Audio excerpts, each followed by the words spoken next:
Bonjour à tous, je suis ravi de vous retrouver. Cette fois-ci, je vous emmène à Singapour et la date que j'ai choisie pour parler de Singapour, c'est le 9 août, qui fait référence à un événement qui s'est produit le 9 août 1965, à savoir l'indépendance pleine et totale de Singapour. Contre-intuitivement peut-être, la première chose à noter, c'est que l'indépendance de Singapour ne s'est pas acquise vis-à-vis du Royaume-Uni, mais du grand voisin du Nord, qui est la Malaisie.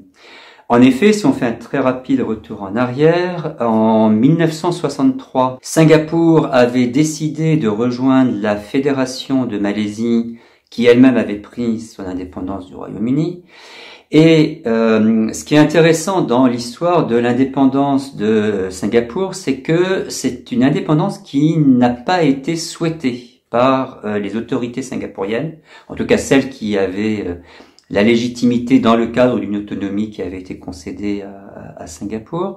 La raison pour laquelle les autorités ne souhaitaient pas cette indépendance, c'est qu'ils considéraient que Singapour était tout petit, et que l'environnement géopolitique de l'époque n'était pas forcément très favorable à Singapour. Il y avait d'un côté l'Indonésie, grand voisin du Sud, majorité musulmane, majorité écrasante musulmane, qui était dans une politique de confrontation vis-à-vis de la Malaisie. Il y avait un petit peu plus loin, mais finalement pas si loin que ça de Singapour, il y avait le Vietnam dont le destin n'était pas totalement certain en termes de choix politiques.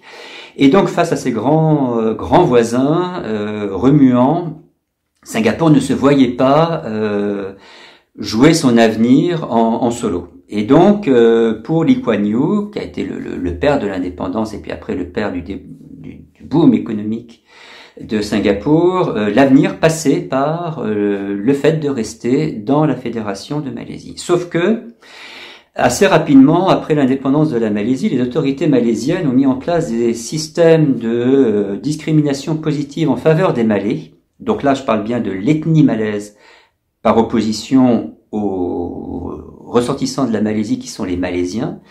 Et en fait, assez rapidement est apparue une divergence de vue entre Lee Kuan Yew, donc les autorités singapouriennes, et les autorités de Malaisie. Les autorités de Malaisie considéraient que la discrimination positive en faveur des Malais devait s'appliquer, y compris à Singapour. Or, problème, la population de Singapour était, et est toujours, majoritairement chinoise. Il y avait donc un problème d'équité qui, évidemment, ne plaisait pas tout à fait, et on peut bien évidemment comprendre pourquoi. Toujours est-il que, dans l'idée de Lee Kuan Yew, en tout cas c'est ce que l'historiographie officielle nous dit, et on a tous en tête cette image de Lee Kuan Yew en pleurs qui annonce que, alors qu'il a fait tous les efforts pour rester dans la fédération, on est bien obligé de faire avec l'indépendance de Singapour. Donc, en tout cas, la vision que Lee Kuan Yew avait, c'était que étaient malaisiens indifféremment des Malais, des Indiens, des Chinois, mais aussi des Européens. Bon. Divergence de vues irréconciliable, donc au final, le Parlement de la Fédération de Malaisie vote pour redonner sa liberté à Singapour. Donc là, on est le 9 août 1965, et puis il va bien falloir faire avec. Et alors, est-ce que il y avait un peu de cinéma de la part de Lee Kuan Yew, ou est-ce qu'il était sincère dans ses pleurs? Toujours est-il que il a bien compris très rapidement que, puisque c'était fait, fallait en faire quelque chose de cette indépendance. Et donc, après tout, il s'est dit, maintenant que on est totalement indépendant, on est à majorité chinoise, c'est peut-être finalement l'occasion de démontrer de quoi des Chinois sont capables. Et finalement, assez rapidement, il va mettre en place un certain nombre de mesures qui vont permettre de démontrer la singularité du modèle singapourien par rapport au modèle malaisien. Alors évidemment, première particularité, la prédominance des Chinois, on l'a dit, mais pas que ça.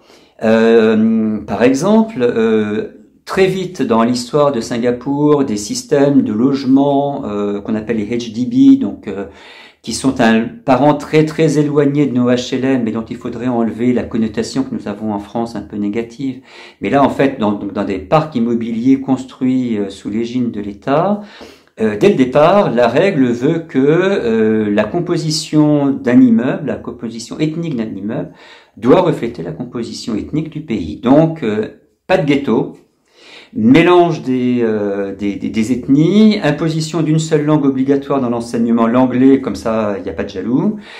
Évidemment, dans les familles, on peut continuer à parler les différentes langues vernaculaires. On peut inscrire ses enfants à des cours de telle ou telle langue chinoise, de malais, etc. Mais en tout cas, une seule langue obligatoire dans l'enseignement, même si, dès sa fondation, Singapour a reconnu 4 langues officielles.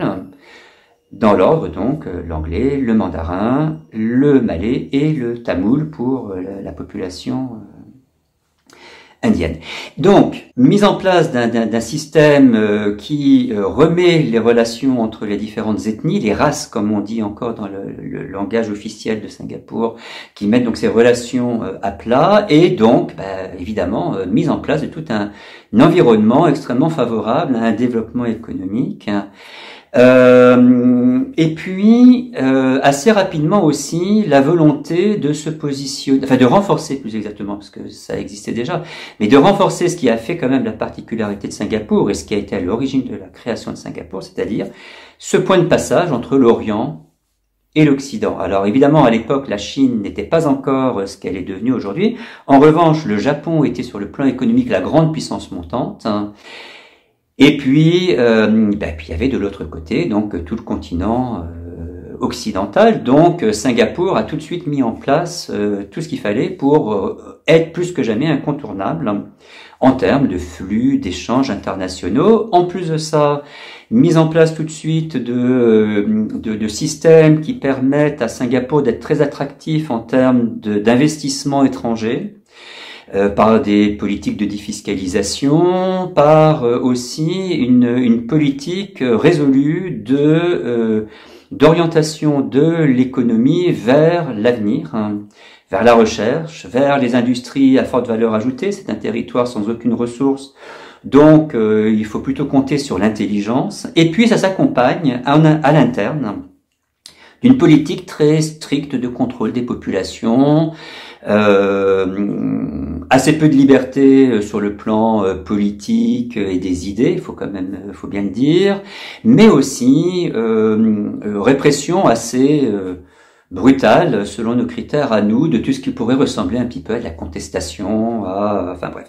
L'idée, c'est concentrez-vous sur l'enrichissement. On vous offre les conditions qui vous permettent de travailler, de vous enrichir, donc profitez-en et vous allez voir ce que vous allez voir. Et le fait est que 65 ans après, grosso modo, 57 ans après, 57 ans après, pardon, Singapour est un des pays les plus riches du monde. On l'appelle la Suisse de l'Asie, donc ce qui vaut à la fois pour son niveau de vie, pour un environnement extrêmement qualitatif, fait de sécurité, de propreté, etc. Et puis aussi une forme finalement un petit peu de neutralité géopolitique, c'est-à-dire que on s'efforce à la fois de continuer à parler avec des Américains, des Chinois, des Occidentaux, des Australiens, avec tout le monde, on se fâche avec personne. Et évidemment, la grande réussite diplomatique de Singapour a été, il y a quelques années, que c'est à Singapour que s'est tenue la première rencontre entre Donald Trump, le président américain,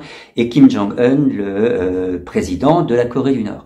Donc évidemment, les autorités singapouriennes y ont vu la confirmation de leur statut un peu exceptionnel. Alors, je l'ai dit, c'est un pays qui a 57 ans, c'est pas bien vieux pour un pays. Alors peut-être pour finir cette vidéo, 2-3 petits mots sur finalement aujourd'hui quels sont les défis de Singapour. Je crois qu'en fait le principal défi, c'est finalement qu'est-ce que c'est qu'être singapourien? Qu'est-ce que c'est l'identité singapourienne? Est-ce qu'on est une ville? Est-ce qu'on est un pays? Si on est un pays, qu'est-ce qui fait pays? Et ce qui est intéressant, c'est que depuis une dizaine d'années maintenant, l'Université de Singapour organise tous les ans des grands symposiums autour de thématiques qui sont précisément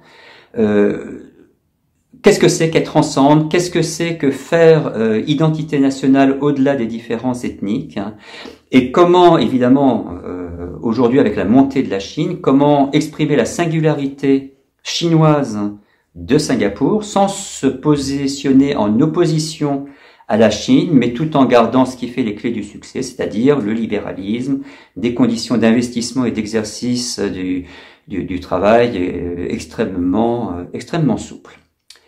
Voilà, je vous souhaite une bonne journée et à bientôt. Au revoir.